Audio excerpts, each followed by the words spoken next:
Number 11, which term of the AP will be 132 more than its 54th term? हमें एक AP दी गई है, हमें बताना है कि उस AP में एक मिसिंग टर्म है जो 54th टर्म से 132 ज्यादा है। ठीक है, तो AP हमें गिवन क्या है 3, 15, 27, 39। तो फर्स्ट टर्म हमारे पास क्या है यहाँ पर, इसे हम स्मॉल ए से नोट करते हैं 3, कॉमन डिफरेंस इसे हम स्मॉल डी से डिनोट करते हैं, second term minus first term ये आ जाएगी 12। ठीक है, अब जो टर्म हमें निकालनी है उसे हम एन मान लेते हैं, let a n be the required,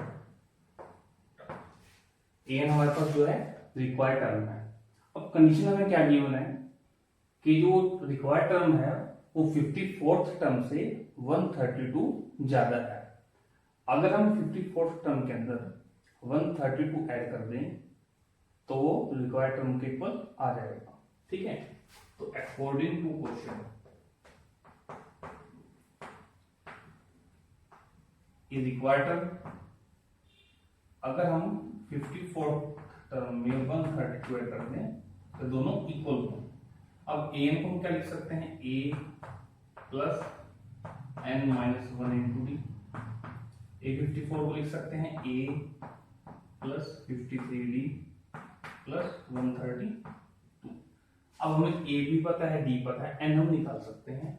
ए हमारे पास है 3 प्लस एन माइनस 1, डी हमारे पास 12, 3 प्लस 53 मल्टीप्लाई डी की वैल्यू पुट करेंगे 12 प्लस 133, एन को 12 से मल्टीप्लाई करेंगे 12n minus 12 is equal to ये 3 प्लस 53 को 12 से मल्टीप्लाई करेंगे 12 3 जा 36, 3 कैरी 12 5 जा 60 प्लस 3 63 प्लस 132। अब ये एन वाली term 12n, 3 minus 12 minus 9 is equal to, इन तीनों को ऐड करेंगे 3 प्लस 336 639 प्लस 132 ये हो जाएगा 771। और 12n हमारे पास हो गया 771 plus 9, 12n is equal to 780 और n आपके पास आ जाएगा 780 डिवाइड बाय 12। ठीक है, तो जब हम n निकालेंगे द्वारा फिर तो उसमें 780 डिवाइड बाय 12, ये 6 पर जाएगा 6 2 जा 12, ये 6 130 पर 65। तो n हमारे पास यहाँ पर क्या आ गया 65। तो हम बोल सकते हैं कि जो रिक्वायर्ड टर्म है वो कौन सी टर्म होगी, 65th टर्म होगी। ठीक है, अगर हम चाहें तो उसको निकाल भी सकते हैं a 65, क्योंकि हमें n पता चल चुका है। इसे आप क्या लिखोगे a plus 64 into D. a कितना है 3 प्लस 64 मल्टीप्लाइड बाय 12, 3 प्लस 12 को मल्टीप्लाई करते हैं 12 4 जा 48 का 8 4 कैरी 12 6 जा 72 प्लस 4 76। तो हमारे पास ये कितना आ जाएगा 771।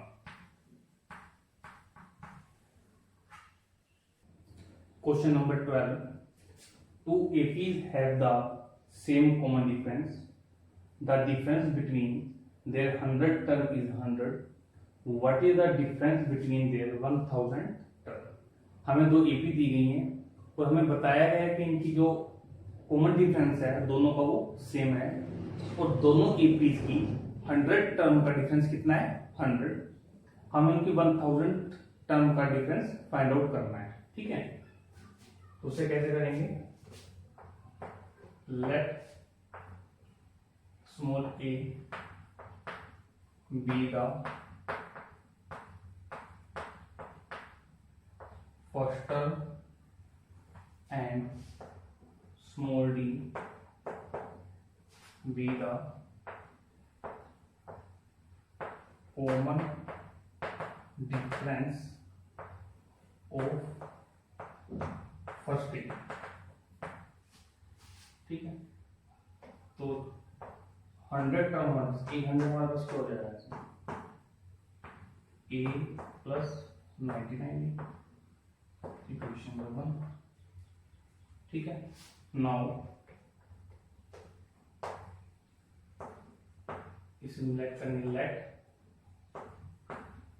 कैपिटल ए बी द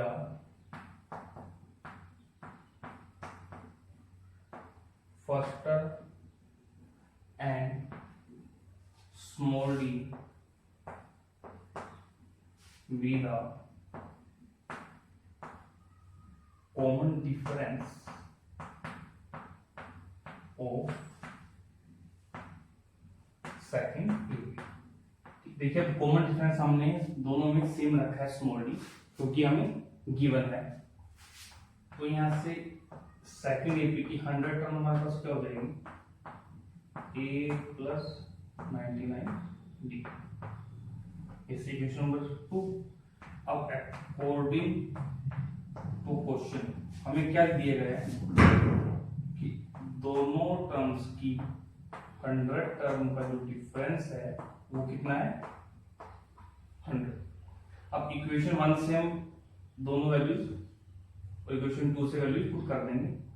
तो ये हमारे पास रहेगा a plus 99d minus a plus 99d is equal to 100। a plus 99d minus capital A minus 99d is equal to 100। D वाली टर्म कैंसल, हमारे पास बचेगा small a minus capital A is equal to 100। इसे आप equation number 3 भी बोल सकते हो। ठीक है, अब हमें क्या फाइंड आउट करना है, दोनों ये 1000 टर्म का difference. Now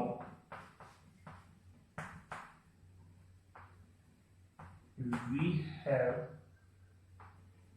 to find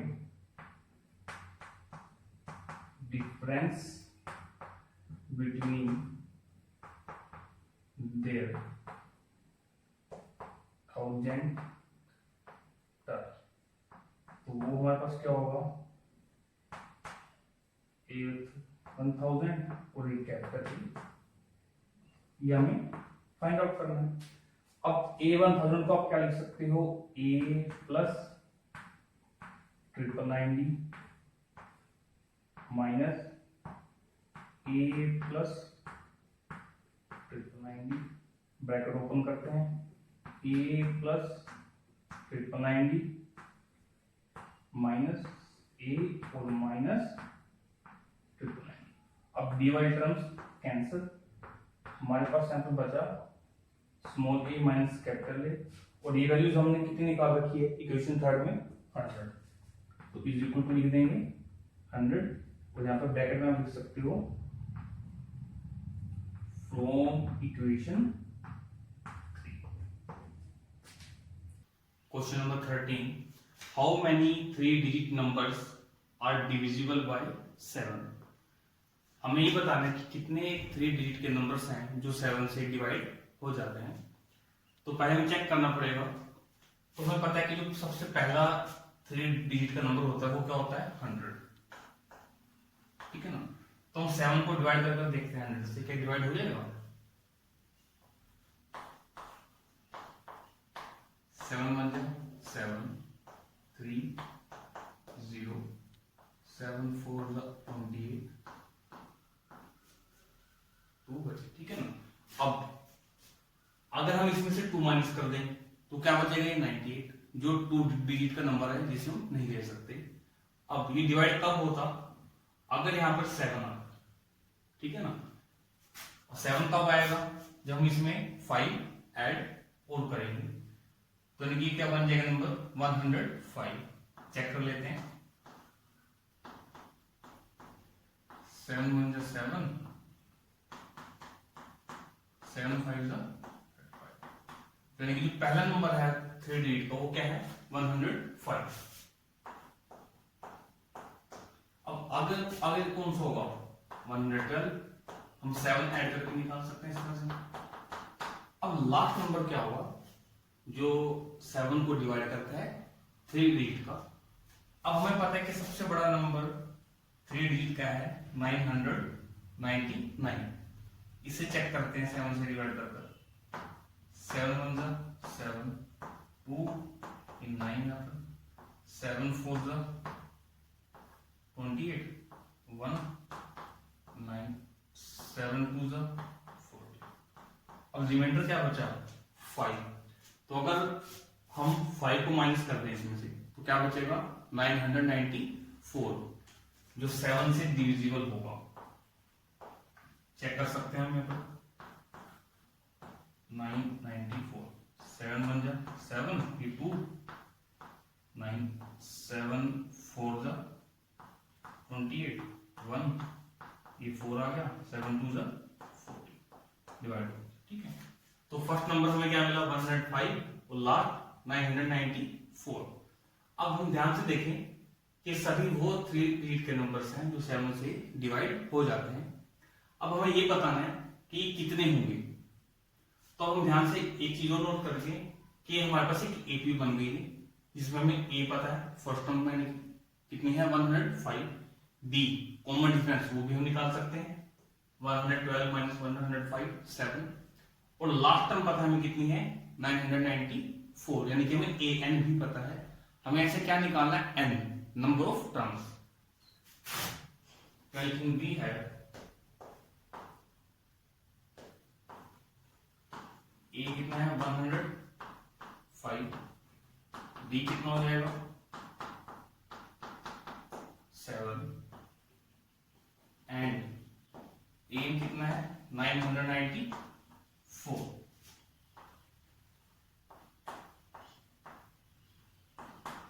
We know that a n is equal to a n को क्या लिख सकते हो आप a plus n minus 1 into.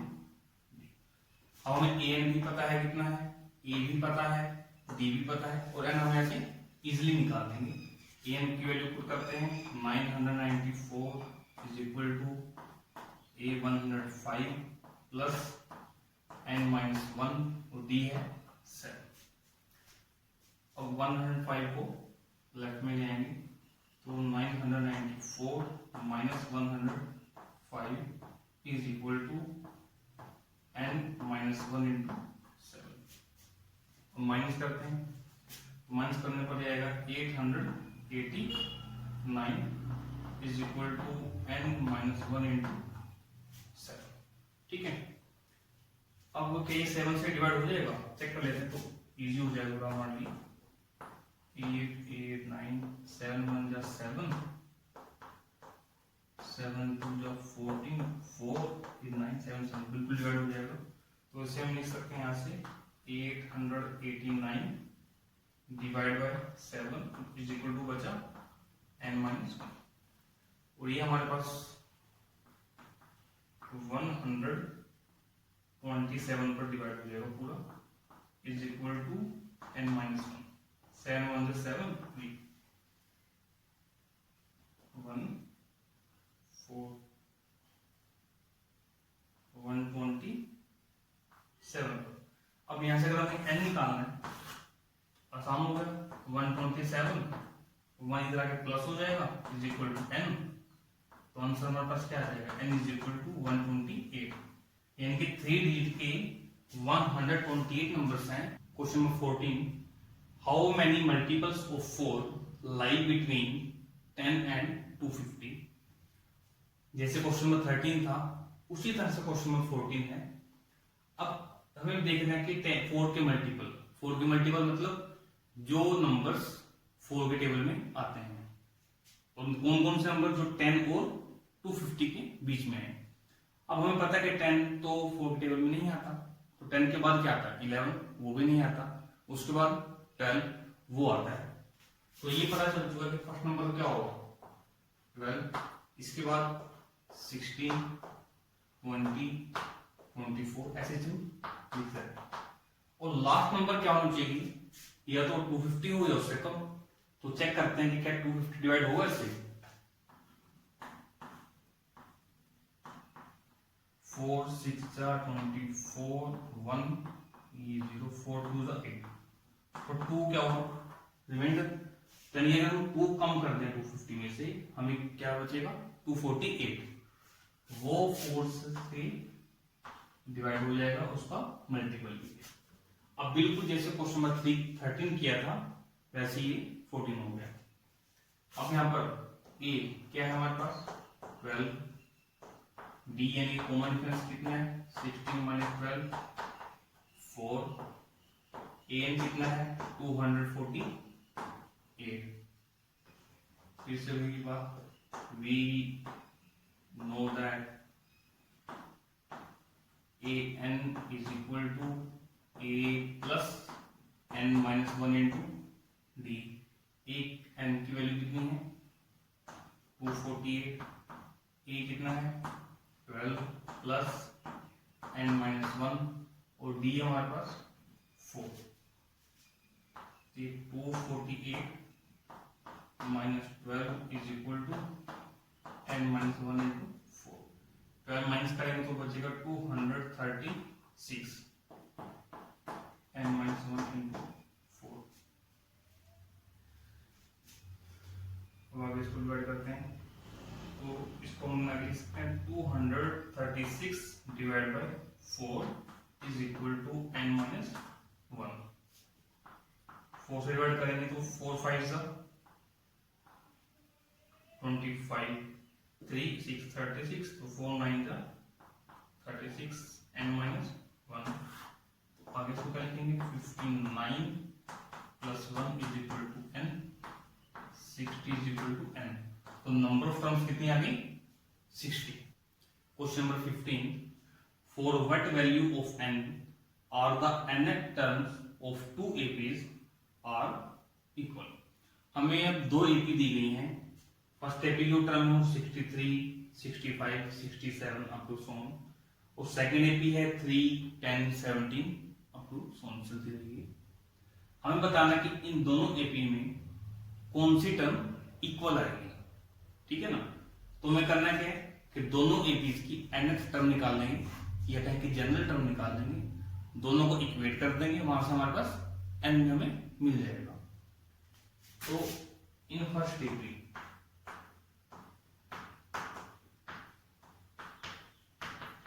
पहली एपी में हमारे पास फर्स्ट टर्म कितनी है, कितना है ए 63, और डी हमारे पास कितना आएगा 65 माइनस 63, ठीक है।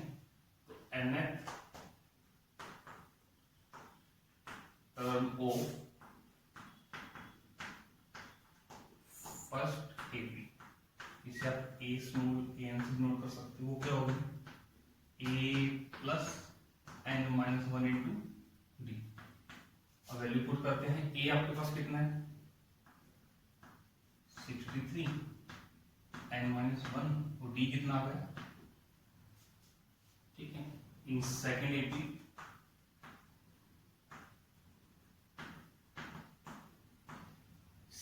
में जो फर्स्ट टर्म है वो कितनी है 3, कॉमन डिफरेंस 10 माइनस 3 कितना आ जाएगा 7, वही nth term of second AP. इसे भी आप चाहो तो एन से नोट कर दो, ये a plus n minus 1 into d. अब ए हमारे पास कितना है यहाँ पर 3 प्लस एन माइनस 1 इंटू 7, दोनों आ चुके हैं। अब according to question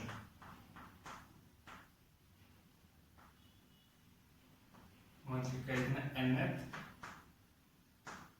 term of first AP is equal to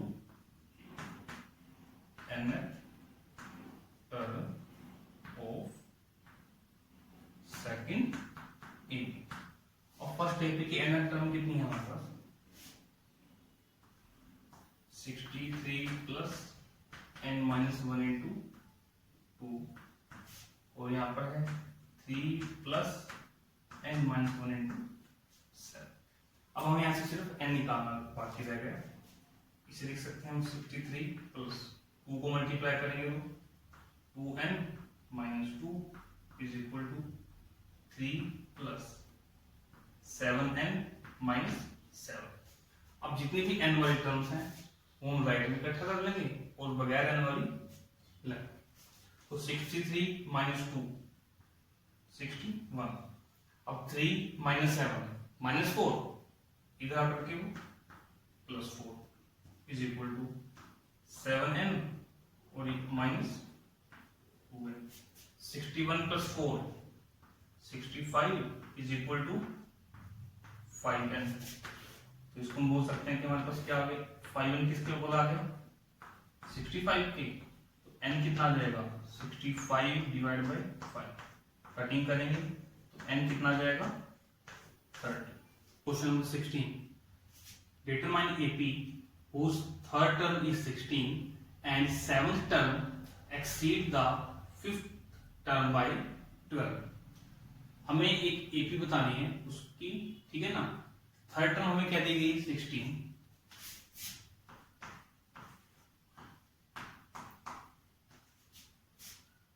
तो हमें A3 कितना दिया गया है 16।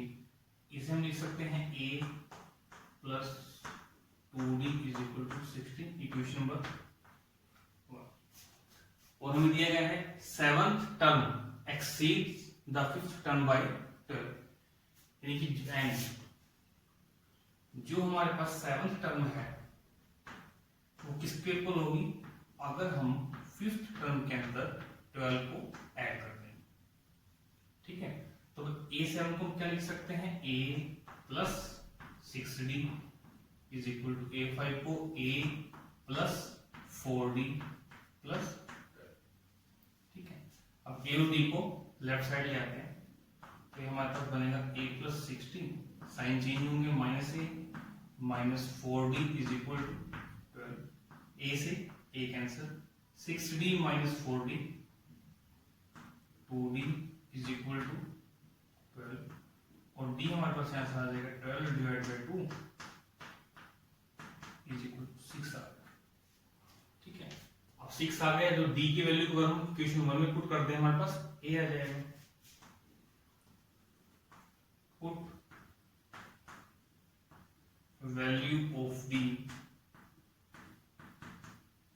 इन इक्वेशन 1, तो हमारे पास इक्वेशन 1 क्या बन जाएगी A प्लस 2 टाइम्स D की जगह पर 6 इज इक्वल टू 16 और A प्लस 6 2 जा 12 is equal to 16। A is equal to 16 minus 12 कितना आ जाएगा 4। अब हमारे पास फर्स्ट टर्म भी आ चुकी है और कॉमन डिफरेंस भी आ चुका है, ठीक है। हमें AP बतानी है तो AP क्या होगी स्क्वायर्ड AP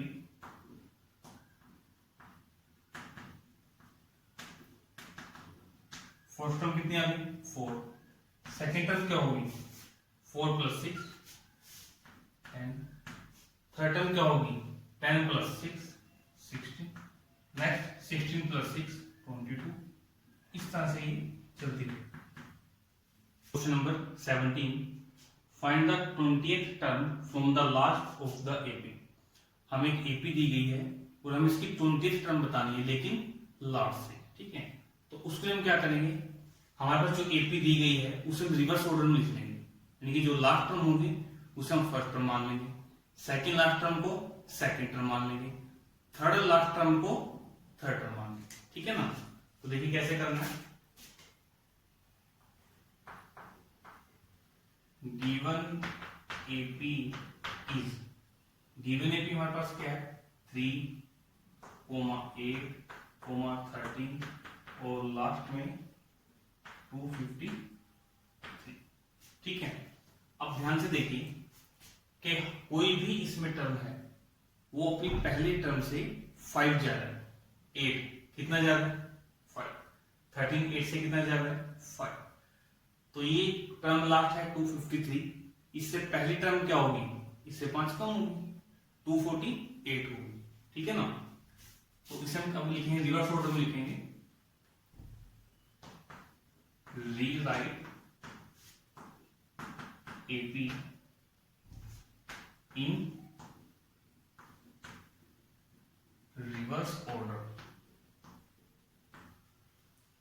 तो वो हमारे पास क्या बन जाएगा, 253, उसके बाद 248, ऐसे कम होते होते 13, 8 और ये 3, ठीक है। नौ अब ए एन के फर्स्ट टर्म कितनी है हमारे पास, 253, बी कॉमन डिफरेंस क्या हो जाएगा, 248 माइनस 253, क्या आएगा माइनस में 5। अब we have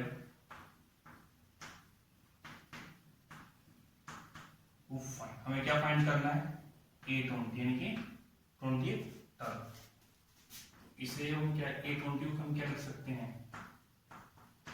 A plus 19D, A कितना है 253 प्लस 19, D कितना आ गया -5, ये 253 प्लस माइनस 19 5 का 95। अब इसको सोल्व करते हैं तो ये हमारे पास कितना आ जाएगा, 13 माइनस 5 8, ये बना 4 24 माइनस 9 कितना आ जाएगा 15। तो आंसर हमारे पास क्या आ गया 158। Question number 18, the sum of fourth and eighth term of AP is 24 and sum of sixth and fourth term is 44. Find the first three terms of the AP. अगर हमें AP की फर्स्ट 3 टर्म्स निकालनी है तो हमें एक तो A पद होना चाहिए फर्स्ट टर्म और कॉमन डिफरेंस D पद होना चाहिए, ठीक है ना। तो चेक करते हैं इसको, हमें क्या गिवन है, फोर्थ और एट्थ टर्म का सम कितना है 24। We have A4 plus A8, सम कितना है 20।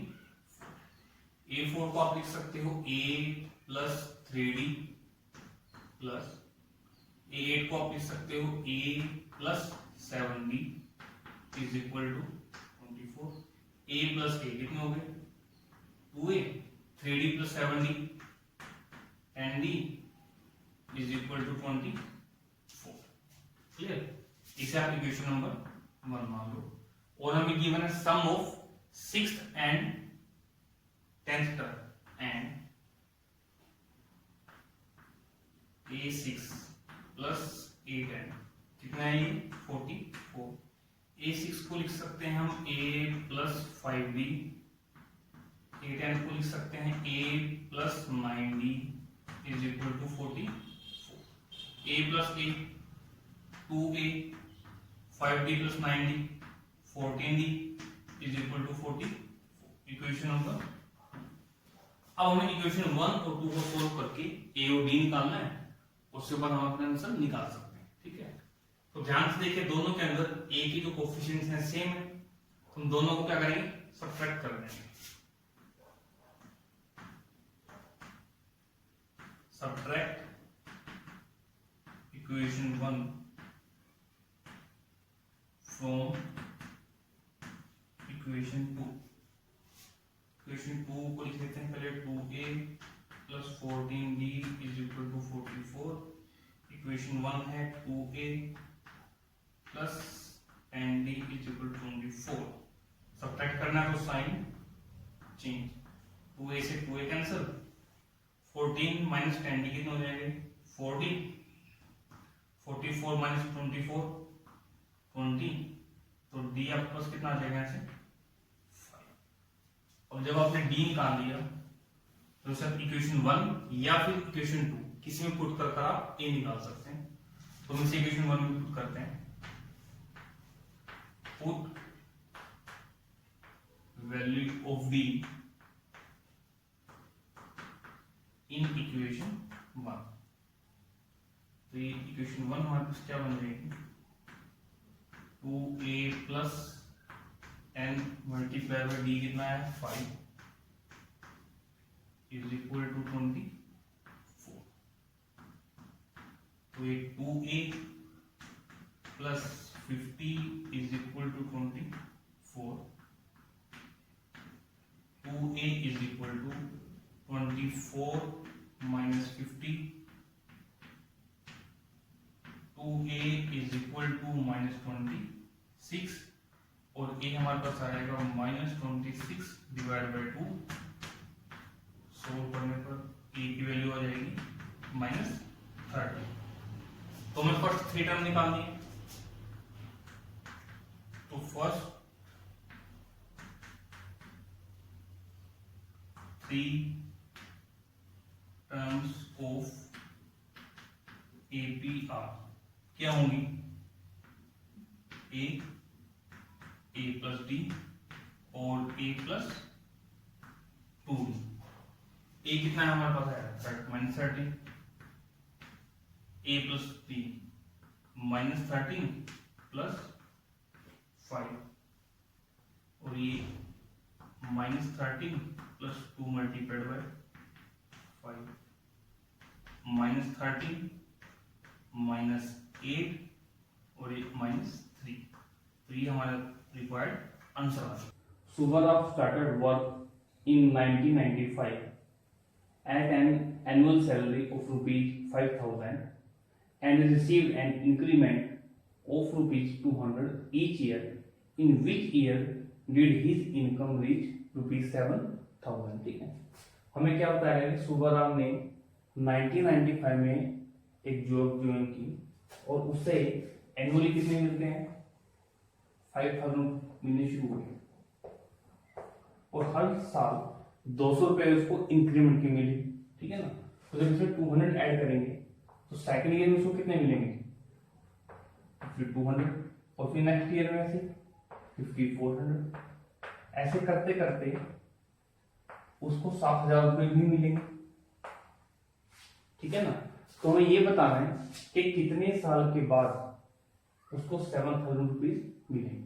अब हम ध्यान से देख सकते हैं कि जो डिफरेंस है इनके बीच में वो 200 है सभी के बीच में, और डिफरेंस अगर सेम है तो ये हमारे पास क्या है? एपी के में फर्स्ट टर्म पता है 5,000, हमें कॉमन डिफरेंस पता है 200।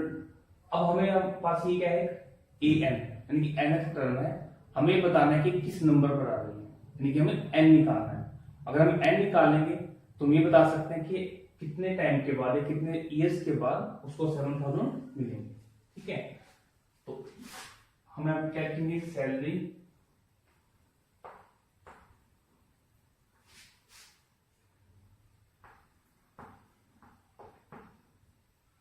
After first year ₹5,000, salary after second year ₹5,200। ऐसी थर्ड ईयर के बाद कितनी सैलरी मिली उसको?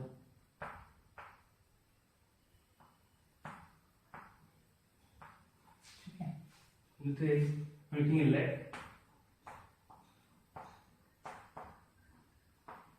सैलरी आफ्टर nth ईयर कितनी मिलेगी उसको? 7,000। ठीक है, तो अब यहां पर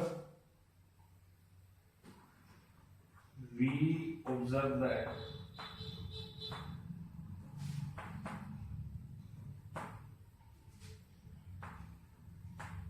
his salary increases in order, जिस ऑर्डर में उसकी सैलरी इंक्रीज हो रही है विच इज एन ए, वो एक एपी की तरह ही है हमारे पास। ठीक है, तो हियर ए फर्स्ट टर्म कितनी है हमारे पास? 5,000। बी कॉमन डिफरेंस वो हमारे पास कितना आ जाएगा 200 और ए एन हमारे पास कितना है यहाँ पर 7000। ठीक है, अब इसके बाद हमें क्या करेंगे, ए एन वाला फॉर्मूला लगाएंगे और एन निकालेंगे वहां से। तो यहाँ कर देता हूँ इसको। अब हमारे पास यहाँ पर है ए एन कितना है 7000। ए एन को आप क्या लिख सकते हो, a plus n minus 1 into d is equal to 7000। A कितना है 5000 प्लस एन माइनस 1, डी कितना आ गया 200 इज इक्वल टू 7000। अब 5000 यहां से माइनस हो जाएंगे तो हमारे पास बचेगा यहाँ पर n minus 1 into 200 is equal to 7000 minus 5000। हमारे पास बचा n minus 1 into 200 is equal to 2000। ठीक है, अब एन माइनस 1 कितना आ जाएगा 2000 डिवाइडेड बाय 200, कटिंग कर कितना आ गया 10। N minus 1 is equal to 10 और एन आपके पास आ जाएगा 10 प्लस 1 यानी कि 11। Question number 20, Ramkali save ₹5 in the first week of a year and then increase her weekly saving by ₹1.75 if in the nth week her weekly saving becomes ₹20.75, find n। जैसे 19th question था वैसे ही 20th question है। ठीक है, हमें क्या कहा कि रामकली ने पहले वीक में कितने रुपए बचाए 5 रुपए। ठीक, और सेकेंड वीक में उसने इंक्रीमेंट किया कितना ₹1.75 यानी कि ₹1.75। तो सेकंड वीक में वो कितने बचाएगी 5 तो बचाएगी और ₹1.75 भी बचाएगी। अब थर्ड वीक में कितने बचाएगी वो, इतने तो बचेंगे उसके पास और 1.75 पीरियड हो जाएंगे। इस तरह से चलते चलते वो कितने रुपए बचा लेगी 20.75। ठीक है ना, यानी कि पहले वीक में 5 रुपए, सेकंड वीक में इसको देते हैं 6.75 और ये हमारे पास हो जाएगा 8.50 इनके 20.75। दोबारा देख लीजिए, मतलब पहले वीक में उसने 5 रुपए बचाए, दूसरे वीक में 6 रुपए 75 पैसा, थर्ड वीक में 8 रुपीज 50 पैसा और किसी वीक में उसने 20.75 पैसा बचाया। हमें बताना है कि कितने वीक के बाद जाकर उसकी सेविंग इतनी हो जाएगी। तो अब यहाँ पर हम देख सकते हैं कि इंक्रीमेंट कितना हो रहा है 1.75, तो इनमें सेम इंक्रीमेंट हो रहा है तो ये हमारे पास क्या आ गया कॉमन डिफरेंस। ठीक है ना, और ये हमारे पास क्या है ए फर्स्ट टर्म, तो एपी दिख रही है हमें। यहाँ पर ए हमारे पास क्या हो जाएगा 5, डी कितना हो जाएगा 6.75 माइनस 5 कर लेंगे आप तो 1.75 आ जाएगा। और यहाँ पर एन कितना है आपके पास 20.75। फिर से हम फॉर्मूला लगाएंगे एन वाला, we know that an is equal to a plus n minus 1 into। अब an की वैल्यू कितनी है 20.75, a कितना है 5, n हमें निकालना है और d कितना है 1.75। ठीक है, अब 5 को हम माइनस करेंगे तो 20.75 minus 5 is equal to n minus 1 into 1.75। 20 में से 5 है तो हमारे पास बचेगा 15.75 n minus 1 1.75। तो यहाँ से हम इसको लिख सकते हैं 15.75 divide by 1.75 is equal to n-1। ठीक है, अब देखिए डेसिमल के बाद 2 डिजिट है और यहाँ भी 2 डिजिट है, तो डेसिमल कैंसिल हो जाता है। हमारे पास है 175 और ये 1575 बचा। अब ये 5 पर दोनों कटेंगे, 5 3 जा 15, 2 रिमाइंडर 25, 5 5 जा 5 3 जा 15, 5 1 जा 5, 5 फिर से 5 पर 5 7 जा 5 6 जा 5 3 जा जाकर फिर से 9 आ जाएगा। हमारे पास बचेगा 9 इज इक्वल टू n-1। इसको लिख सकते हैं 9 + 1 इज इक्वल टू n और 10 इज इक्वल टू कितना n, या फिर n इज इक्वल टू 10। यानी कि 10th वीक में जाकर उसकी सेविंग कितनी हो जाएगी? 10th वीक की सेविंग ₹20